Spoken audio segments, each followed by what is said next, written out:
मेरी समझ में नहीं आता कि जब संविधान के निर्माताओं ने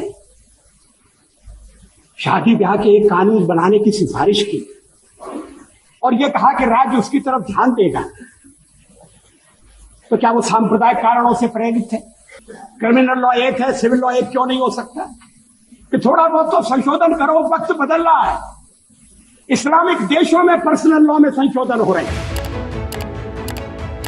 यूनिफॉर्म सिविल कोड ये एक ऐसी पहेली है जिसे हिंदुस्तान का कोई भी सियासतदान आज तक नहीं सुलझा पाया। बातें हुई, कानून बने, फिर कानूनों में संशोधन हुए या फिर कानून बनाकर यूनिफॉर्म सिविल कोड को लागू होने से ही रोक दिया गया। आजादी के बाद पिछले 75 सालों में इस मामले में कई मोड़ देखने को मिले और अब मोदी सरकार यूनिफॉर्म सिविल कोड को लागू करने पर विचार कर रही है, जिसके बाद ये मामला फिर से ट्रेंड कर रहा है। आप मुझे बताइए, एक घर में परिवार के एक सदस्य के लिए एक कानून हो, परिवार के दूसरे सदस्य के लिए दूसरा कानून हो, तो क्या वो घर चल पाएगा? क्या कभी भी चल पाएगा क्या? लेकिन हम में से कितने लोग होंगे जिन्हें पता होगा कि यूनिफॉर्म सिविल कोड असल में होता क्या है? आज से 200 साल पहले ब्रिटिश राज में किस तरह से यूनिफॉर्म सिविल कोड को एक कूटनीति के तहत लागू होने से रोका गया था। बात करेंगे साल 1937 में आए एक एक्ट की जो BN राव कमेटी के गठन की वजह बना था, जिसने देश के आज़ाद होने से पहले ही यह कह दिया था कि अब देश में यूनिफॉर्म सिविल कोड लागू किए जाने की ज़रूरत है। फिर कैसे बाबा साहब भीमराव अंबेडकर और पंडित जवाहरलाल नेहरू का यूनिफॉर्म सिविल कोड लागू करने का सपना महज हिंदू कोड बिल पर जाकर अटक गया। शाह बानो से लेकर सरला मुदगल और शयारा बानो तक कैसे कई बार यूनिफॉर्म सिविल कोड का रास्ता देश की सरकारों के सामने खुला, लेकिन फिर भी यूनिफॉर्म सिविल कोड लागू करने का सपना अधूरा ही रह गया। ये तो आपको बिल्कुल पता नहीं होगा कि भारत में एक राज्य ऐसा भी है जहां यूनिफॉर्म सिविल कोड पिछले 150 सालों से लागू है। तो इस वीडियो में बात होगी यूनिफॉर्म सिविल कोड के 200 साल के इतिहास की। नमस्कार, मैं हूं भूपेंद्र सोनी और आप देख रहे हैं अनकट। सबसे पहले हमारा ये जानना जरूरी है कि यूनिफॉर्म सिविल कोड आखिर होता क्या है। असल में यूनिफॉर्म सिविल कोड सामाजिक मामलों से संबंधित एक कानून होता है जो किसी भी पंथ या मजहब के लोगों के लिए शादी, तलाक, विरासत या बच्चा गोद लेने आदि में समान रूप से लागू होता है। आसान शब्दों में कहें तो जिस देश में यूनिफॉर्म सिविल कोड लागू हो जाता है वहां अलग अलग पंथों के लिए अलग अलग सिविल कानून नहीं होते, यानी देश के हर नागरिक पर एक ही कानून लागू होगा जो किसी भी पंथ, जाति के सभी निजी कानूनों से ऊपर होता है। ये कानून जेंडर इक्वलिटी पर भी जोर देता है, यानी मर्द हो या औरत, इस कानून के तहत हर किसी को समान अधिकार प्राप्त होता है। भारत की बात करें तो हिंदुओं के लिए जहां पहले से ही द हिंदू कोड बिल 1956 और हिंदू सक्सेशन एक्ट 2005 मौजूद है और इसके तहत भारत में हिंदू महिलाओं को पुरुषों के बराबर अधिकार प्राप्त हैं, लेकिन ये कानून मुस्लिम धर्म पर लागू नहीं होता, जिसके चलते मुस्लिम महिलाओं को समान अधिकार प्राप्त नहीं है, क्योंकि भारतीय मुसलमान मुस्लिम पर्सनल लॉ को मानते हैं। एक प्राइवेट ऑर्गेनाइजेशन है all India Muslim personal law board, जो मुस्लिम धर्म में होने वाली मैरिजेस, डाइवोर्स, इनहेरिटेंस और बाकी पर्सनल मैटर्स को शरिया के तहत सुलझाती है। यानी फिलहाल मुस्लिम धर्म के पर्सनल मसलों में भारत का सिविल कानून नहीं चलता। इसे थोड़ा और आसान कर देते हैं। भारत में 2 तरह के कानून हैं, क्रिमिनल लॉ और सिविल लॉ। अब ये जो क्रिमिनल लॉ है वो भारत के हर नागरिक पर समान रूप से लागू होता है, फिर चाहे वो हिंदू हो या मुसलमान, जबकि भारत का सिविल लॉ देश में रह रही माइनॉरिटीज और नॉर्थ ईस्ट की कई ट्राइबल कम्युनिटीज पर लागू नहीं होता। लेकिन मोदी सरकार यूनिफॉर्म सिविल कोड के जरिए सभी धर्मों को भारत के सिविल लॉ के तहत लाना चाहती है, जिसे लेकर पूरे देश में फिलहाल डिबेट चल रही है। अब यूसीसी को लेकर जो डिबेट आज आप सुन रहे हैं, इसका इतिहास 200 साल पुराना है। ईस्ट इंडिया कंपनी के दौरान साल 1840 में लेक्स लो की रिपोर्ट में क्राइम, एविडेंसेस और कॉन्ट्रैक्ट से जुड़े इंडियन लॉ में समानता पर जोर दिया गया था। लेकिन इस रिपोर्ट में हिंदुओं और मुसलमानों से जुड़े पर्सनल लॉज को जानबूझकर कानून के दायरे से बाहर रखा गया था। यानी 1840 में भारतीय कानून को जब कोडिफाई किया जा रहा था, तब हिंदुओं और मुसलमानों के मैरिज, इनहेरिटेंस और मेंटेनेंस से जुड़े मसलों को उनके पर्सनल लॉ के तहत ही छोड़ दिया गया।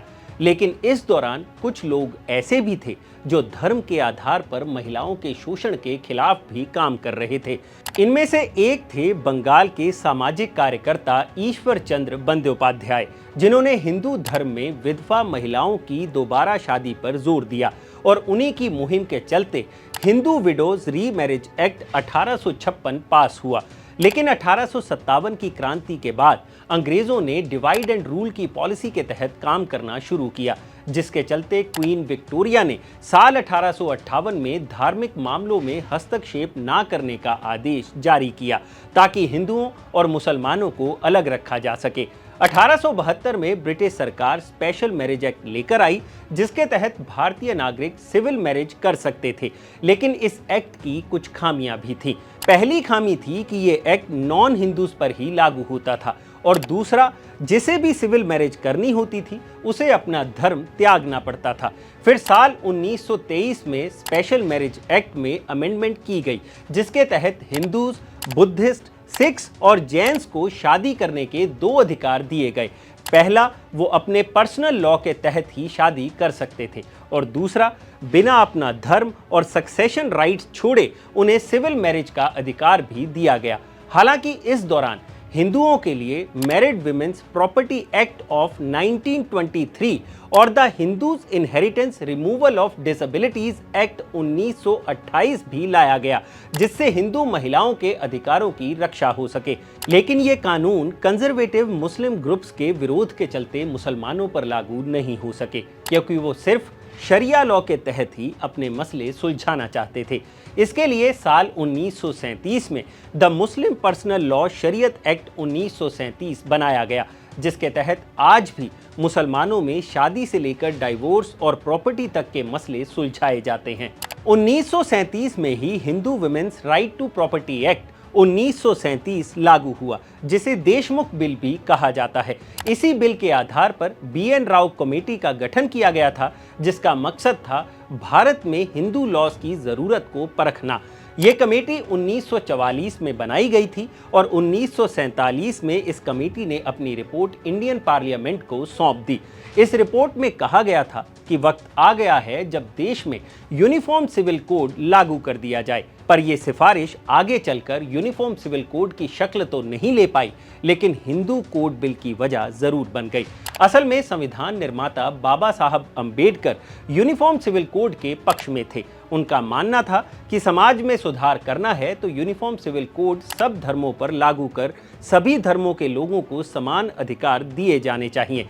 लेकिन इस बात के लिए बाबा साहब अंबेडकर को संसद में काफी विरोध का सामना भी करना पड़ा, जिसके चलते उन्होंने इस्तीफा दे दिया। उधर जवाहरलाल नेहरू और उनके विमेन सपोर्टर्स भी यूसीसी को ही लागू करना चाहते थे, लेकिन विरोध के चलते नेहरू एडमिनिस्ट्रेशन ने भी अपने पैर पीछे खींच लिए और सभी धर्मों पर कानून बनाने की बजाय हिंदू कोड बिल का खाका तैयार किया गया। इस बिल का काफी विरोध भी हुआ, क्योंकि इस बिल में हिंदू धर्म के लोगों को सिर्फ एक शादी, तलाक से जुड़े नियम और महिलाओं को संपत्ति में अधिकार देने की बात कही गई थी। 1951 में श्यामा प्रसाद मुखर्जी ने इस बिल पर नाराजगी जताते हुए कहा था कि किसी यूनिफॉर्म सिविल कोड की जगह एक धर्म विशेष के पर्सनल लॉ को कानून के दायरे में लाना मुश्किलें पैदा कर सकता है। खैर, नेहरू सरकार ने साल 1956 में हिंदू कोड बिल्स पर मुहर लगा ही दी, जिसके चलते 4 अलग अलग एक्ट्स बनाए गए: Hindu marriage act, succession act, minority and guardianship act और अडॉप्शन एंड मेंटेनेंस एक्ट। लेकिन इस बिल में भी महिलाओं को संपत्ति में पुत्रों के बराबर अधिकार नहीं दिए गए थे। खैर, ये बिल लागू हुए और यूनिफॉर्म सिविल कोड लागू करने का सपना अधूरा ही रह गया। देश में यूनिफॉर्म सिविल कोड की मांग धीरे धीरे दम तोड़ने लगी थी, लेकिन 1985 में शाहबानो केस ने फिर से यूसीसी को लेकर एक बड़ी डिबेट छेड़ दी। असल में 73 साल की शाहबानो को उसके पति मोहम्मद अहमद खान ने 3 तलाक दे दिया था। शाहबानो ने कोर्ट जाकर अपने गुजारे के लिए पति से मेंटेनेंस की मांग की। लोअर कोर्ट ने फैसला शाहबानो के हक में सुनाया। शाहबानो का पति मोहम्मद, जो खुद एक वकील था, वो शरिया लॉ की दलील लेकर इसके खिलाफ सुप्रीम कोर्ट तक जा पहुंचा। सुप्रीम कोर्ट ने अपने फैसले में सीआरपीसी के सेक्शन 125 को आधार बनाकर फैसला शाहबानो के हक में सुनाया। ये जो सेक्शन 125 है वो पत्नी, बच्चों और माता पिता को गुजारा भत्ता देने की बात कहता है, और क्योंकि ये इंडियन क्रिमिनल कोड का सेक्शन है तो क्रिमिनल लॉ होने की वजह से ये हर धर्म के व्यक्ति पर लागू होता है।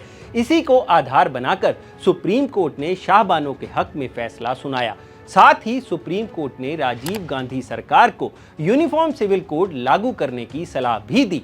अब रूढ़िवादी मुस्लिम ग्रुप्स को लगा कि अगर ये सेक्शन ना हटाया गया तो कल को डाइवोर्स के केस में सभी मुस्लिम महिलाएं कोर्ट जाकर पति से गुजारा भत्ता लेने में कामयाब हो जाएंगी, जिसके बाद राजीव गांधी सरकार पर दबाव बनाया गया और अपना मुस्लिम वोट बैंक खिसकता देख राजीव गांधी की कांग्रेस सरकार ने माइनॉरिटीज के आगे घुटने टेक दिए।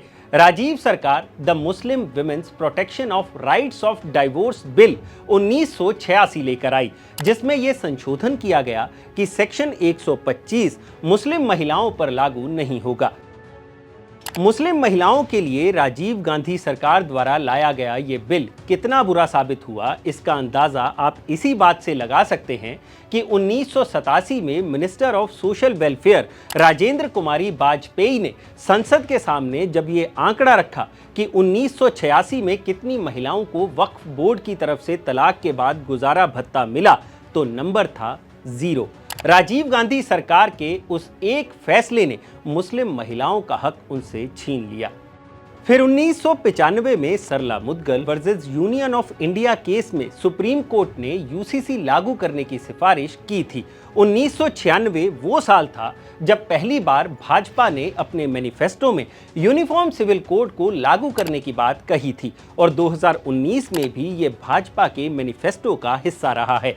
यूनिफॉर्म सिविल कोड का रास्ता खुला 3 तलाक को लेकर बने कानून से। 2017 के Shayara Bano versus union of India case में सुप्रीम कोर्ट ने 3 तलाक को असंवैधानिक करार दिया था, जिसके बाद नरेंद्र मोदी सरकार ने अगस्त 2019 में Muslim women protection of right on marriage act 2019 के तहत ट्रिपल तलाक को इल्लीगल घोषित कर दिया, जिसके बाद नवंबर 2019 को पहले राज्यसभा मेंबर नारायण लाल पचारिया, फिर मार्च 2020 में राज्यसभा एमपी किरोड़ी लाल मीना द्वारा 2 बार यूसीसी को संसद में पेश किया गया, लेकिन दोनों बार ये प्रस्ताव पीछे खींच लिया गया।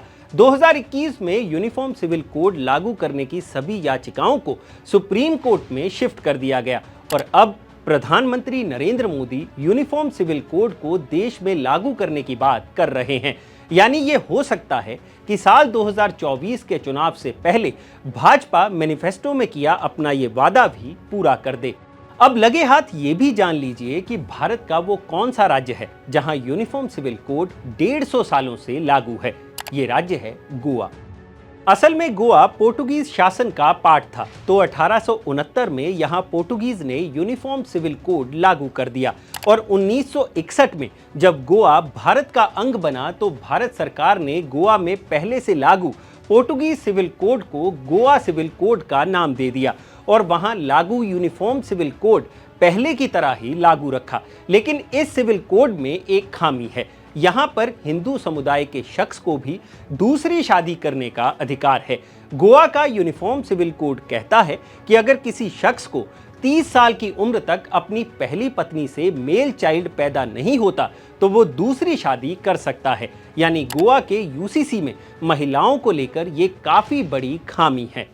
संविधान के आर्टिकल 44 में यूनिफॉर्म सिविल कोड के बारे में मेंशन किया गया है कि राज्य भारत के समस्त राज्य क्षेत्र में नागरिकों के लिए एक समान सिविल संहिता प्राप्त कराने का प्रयास करेगा।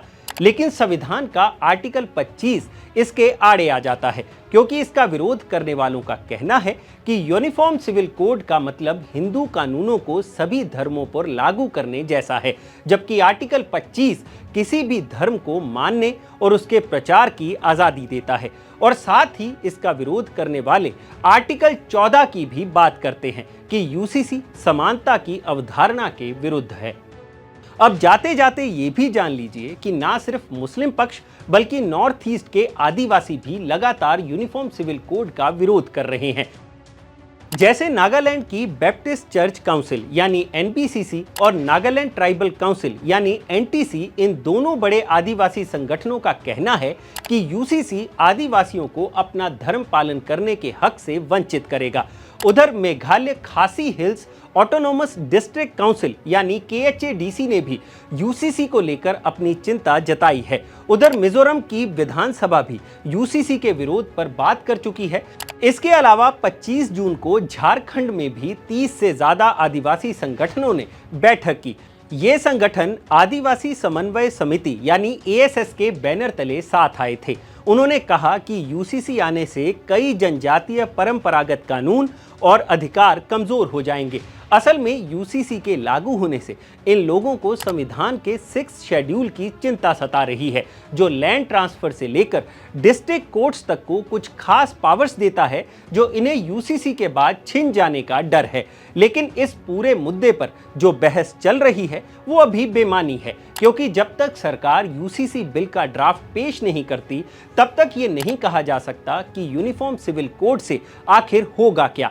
और जानकारों का ये भी कहना है कि मोदी सरकार को पिछले 9 सालों में यूसीसी को लेकर गहन अध्ययन करना चाहिए था, ताकि इसे आसानी से लागू किया जा सके। यानी कुल मिलाकर फिलहाल नरेंद्र मोदी सरकार के सामने सबसे बड़ी चुनौती ये है कि यूनिफॉर्म सिविल कोड को आखिर किस तरह लागू किया जाएगा, जिससे आदिवासियों से लेकर मुस्लिम समुदाय की धार्मिक स्वतंत्रता को भी कायम रखा जा सके और साथ ही देश में समन्वय की स्थिति भी बनी रहे। अब देखना यह होगा कि मोदी सरकार ये लैंडमार्क बिल संसद में पास करवा पाती है या नहीं।